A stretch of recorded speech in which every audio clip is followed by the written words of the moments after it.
A objetiva da velha Pentax de Amara Lopes capturava mais do que simples imagens. Colhia fragmentos de alma espalhados pelas ruelas da moraria.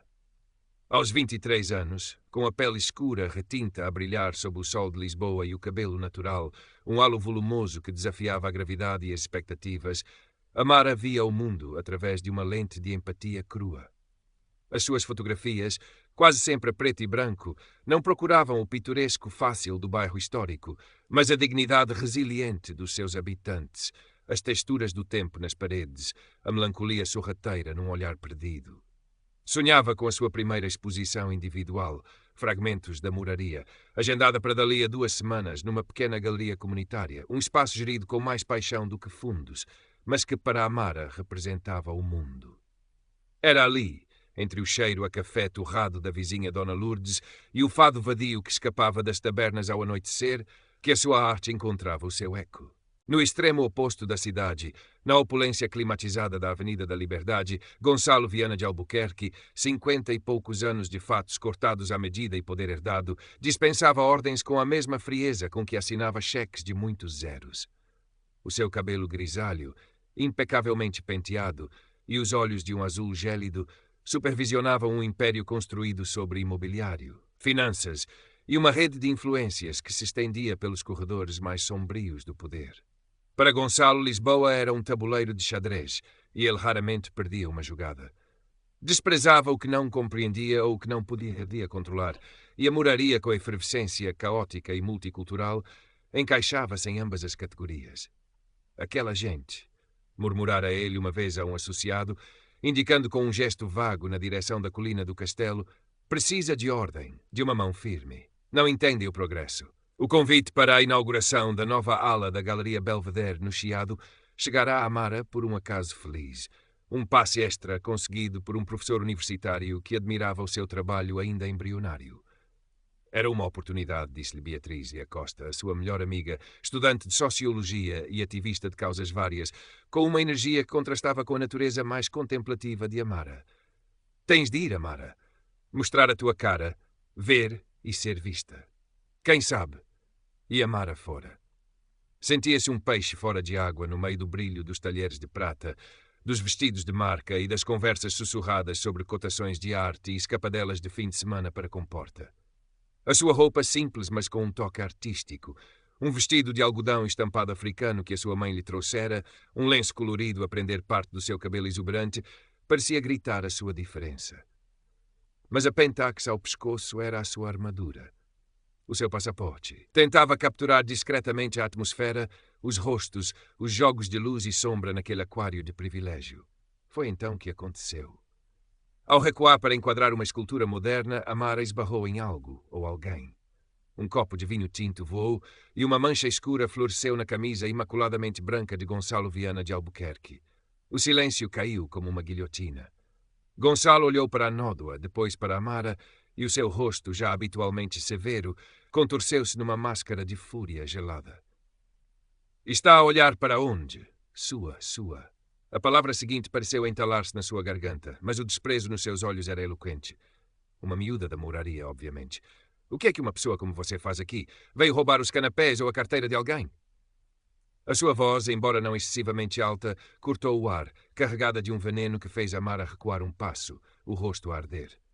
Os telemóveis ergueram-se, discretos mas vorazes, flash. Amara sentiu o sangue fugir-lhe do rosto. Queria falar, desculpar-se pelo acidente, mas as palavras de Gonçalo, miúda da moraria, roubar, tinham-na paralisado.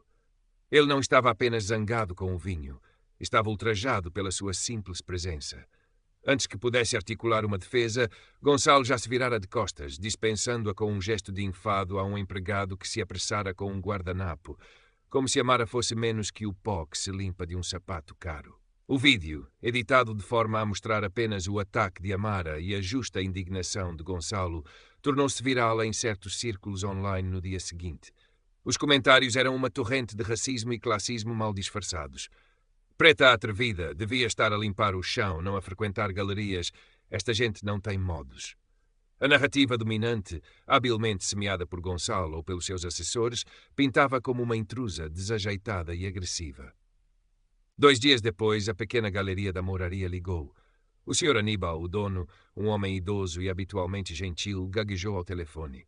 Minha querida Amara, com muita pena minha, esta publicidade não podemos arriscar.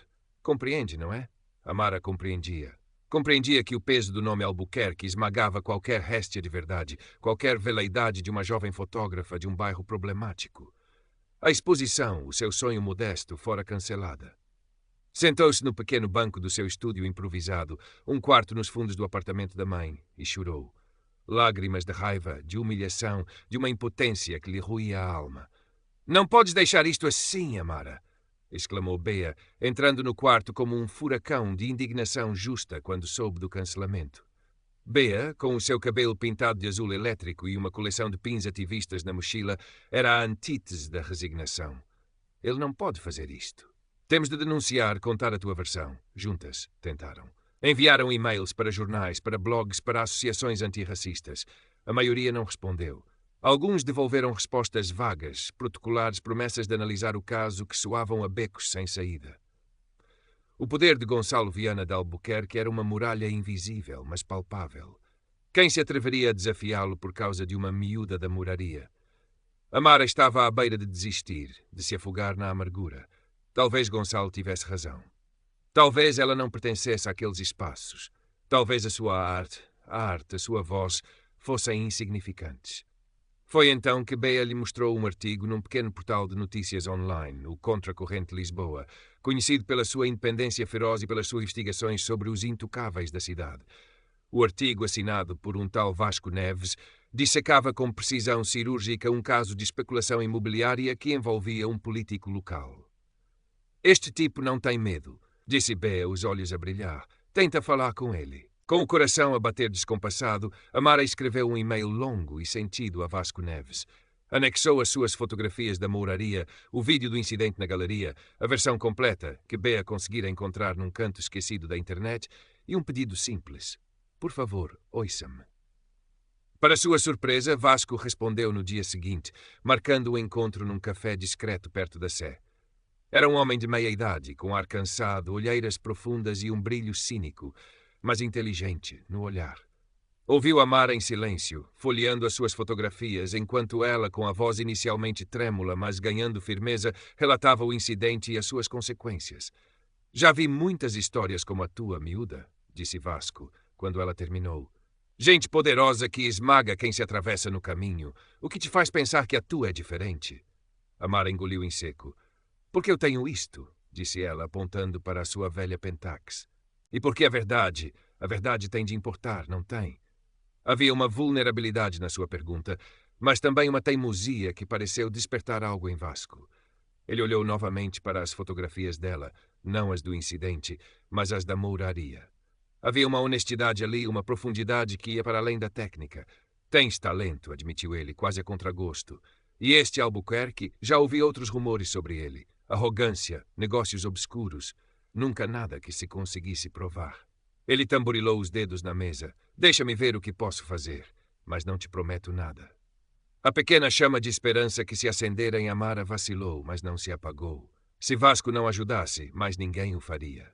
Mas algo na forma como ele olhara para as suas fotos, na maneira como seu nome, Albuquerque, fizera o jornalista franzir o sobrolho, deu-lhe uma tênue sensação de que talvez, apenas talvez, a sua voz pudesse encontrar um eco. Enquanto Vasco iniciava a sua investigação discreta, mergulhando nos arquivos públicos, contactando fontes antigas e farejando pistas sobre Gonçalo Viana de Albuquerque, Amara sentiu uma transformação a ocorrer dentro de si. A humilhação inicial dera lugar a uma raiva fria, e essa raiva estava a alimentar uma nova forma de criatividade. Se o mundo não queria ver a sua verdade, ela iria mostrá-la através da sua lente, de uma forma que não pudessem ignorar. Começou um novo projeto que intitulou provisoriamente Máscaras de Lisboa. A ideia era justapor a fachada polida da Lisboa dos ricos e poderosos, a Lisboa dos eventos de caridade encenados e dos sorrisos forçados, com a realidade crua daqueles que eram marginalizados ou esmagados por esse mesmo sistema. Queria captar a hipocrisia, as fissuras na armadura dourada. Gonçalo Viana de Albuquerque tornou-se, simbolicamente, a sua principal personagem. Bea, Sempre pragmática, ajudou a criar um blog anónimo e uma conta de Instagram, Olhar Indiscreto LX, onde Amara começou a publicar as suas novas fotografias, acompanhadas de textos curtos e incisivos, reflexões sobre o poder, o privilégio e o preconceito. As imagens eram fortes. Um sem-abrigo a dormir à porta de um banco de investimento com o logótipo da empresa de Albuquerque em fundo. As mãos calejadas de uma trabalhadora da limpeza, contrastando com as joias reluzentes de uma socialite num evento patrocinado por ele. A demolição de um prédio histórico na Moraria para dar lugar a um hotel de luxo do qual Gonçalo era, alegadamente, um dos investidores. As publicações começaram a ganhar tração, partilhadas por pequenos círculos de ativistas, artistas e moradores descontentes. Eram gotas de água num oceano de indiferença, mas Amara sentia, pela primeira vez em semanas, que estava a recuperar o controle da sua narrativa. Vasco, entretanto, fazia progressos. Descobrira um rasto de negócios imobiliários eticamente dúbios, onde pequenas empresas e inquilinos tinham sido pressionados a sair para dar lugar a empreendimentos lucrativos de Gonçalo. Encontrou também duas ex-funcionárias que, sob anonimato, relataram episódios de assédio moral e abuso de poder por parte do empresário. Histórias que nunca tinham vindo a público por medo de represálias.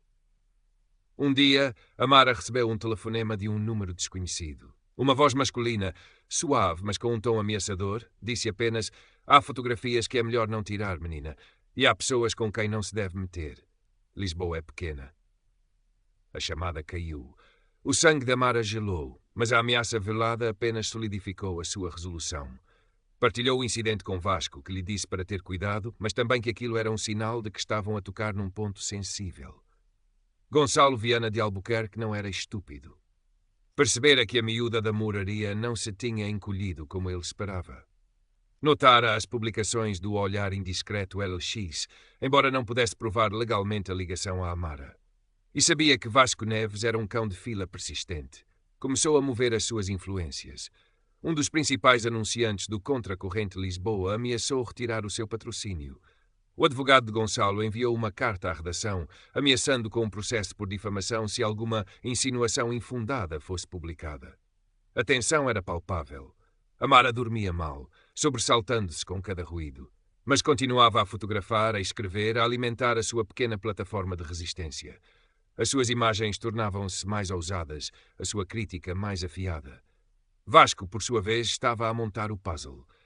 Tinha testemunhos, documentos, um padrão de comportamento que pintava um retrato de Gonçalo muito diferente daquele que o empresário projetava. O momento de publicar aproximava-se. "Prepara-te, Amara", disse-lhe ele numa das suas raras chamadas. "Quando isto sair, ou ele nos esmaga de vez, ou a máscara dele cai." A manhã em que o Contracorrente Lisboa publicou a longa e detalhada reportagem de Vasco Neves, intitulada Gonçalo Voth Albuquerque, o Imperador Despido, Lisboa pareceu suster a respiração. O artigo era demolidor. Ligava Gonçalo a esquemas de gentrificação agressiva, citava as ex-funcionárias com as vozes distorcidas em gravações áudio e detalhava o incidente com Amara na galeria, incluindo o vídeo completo e entrevistas com outras testemunhas que corroboravam a versão dela. A internet explodiu. A hashtag Imperador Despido LX tornou-se trending topic em Portugal. Gonçalo Viana de Albuquerque, que estava a tomar o pequeno almoço na sua penthouse com vista para o Tejo, quase se engasgou com o croissant artesanal ao ver as notificações a chover no seu telemóvel. A sua primeira reação foi de fúria.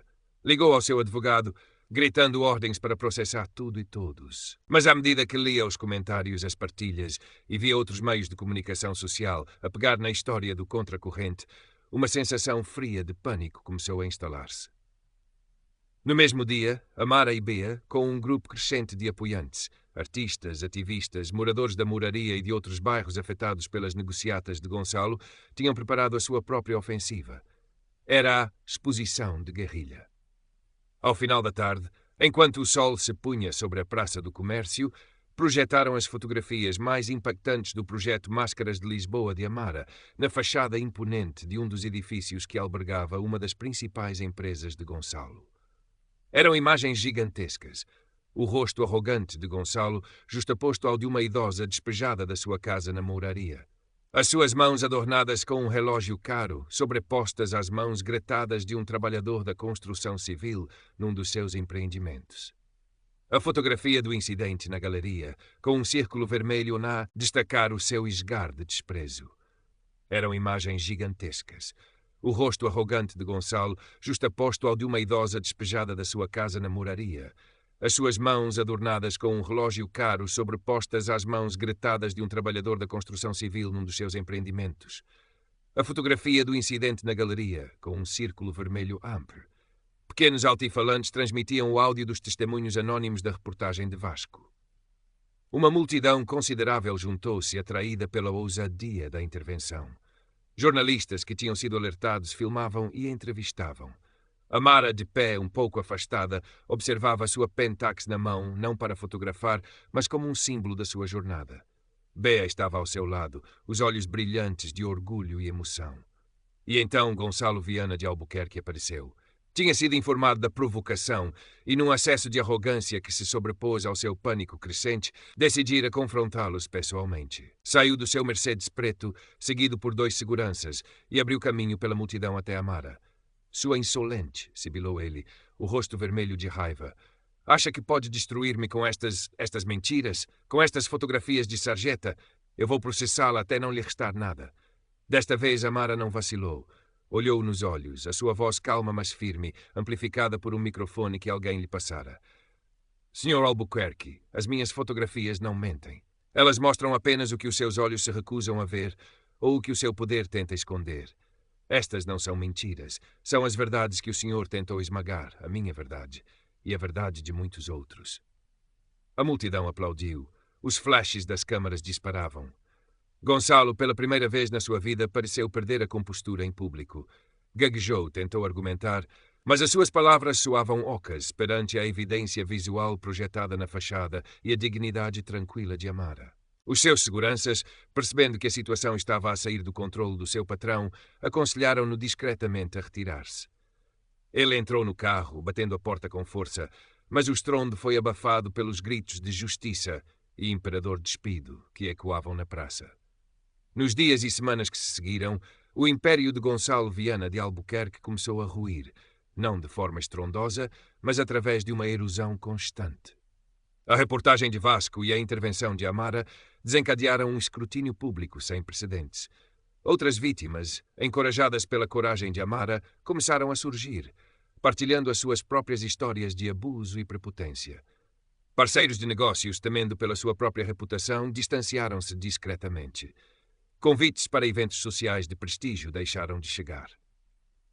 Algumas das suas empresas enfrentaram investigações preliminares por parte das autoridades reguladoras, motivadas pela pressão pública e pelas revelações da imprensa. O seu nome, antes sinônimo de sucesso e poder, tornou-se associado à arrogância, ao preconceito e à falta de escrúpulos. Foi forçado a emitir um comunicado vago, falando em mal-entendidos e ataques coordenados, mas poucos acreditaram. O seu afastamento de vários conselhos de administração foi noticiado como decisão pessoal. Amara, por outro lado, viu a sua vida transformar-se. A exposição de guerrilha tornou-se um marco. Recebeu convites para expor o seu trabalho em galerias conceituadas não apenas em Lisboa, mas também noutras cidades europeias. O seu blog e Instagram ganharam milhares de seguidores. Mais importante, encontrou a sua voz. Deu entrevistas, participou em debates sobre arte, ativismo e justiça social, sempre com a mesma humildade e convicção que a caracterizavam. A pequena galeria da Moraria, envergonhada, contactou-a novamente, oferecendo-lhe não só a exposição cancelada, mas um destaque especial. Amara aceitou, com a condição de que parte do espaço fosse cedido a outros jovens artistas de bairros periféricos. Numa tarde solarenga de outono, Amara caminhava pela Moraria, a sua Pentax a tiracolo. O bairro continuava o mesmo, com a sua mistura de cheiros, sons e cores, mas algo nela mudara. O medo dera lugar a uma serenidade vigilante, a dúvida a uma confiança tranquila no poder da sua arte e da sua verdade. Encontrou Vasco Neves num dos seus cafés habituais. Ele sorriu, um sorriso genuíno que raramente exibia. Então, caçadora de gigantes, Amara riu.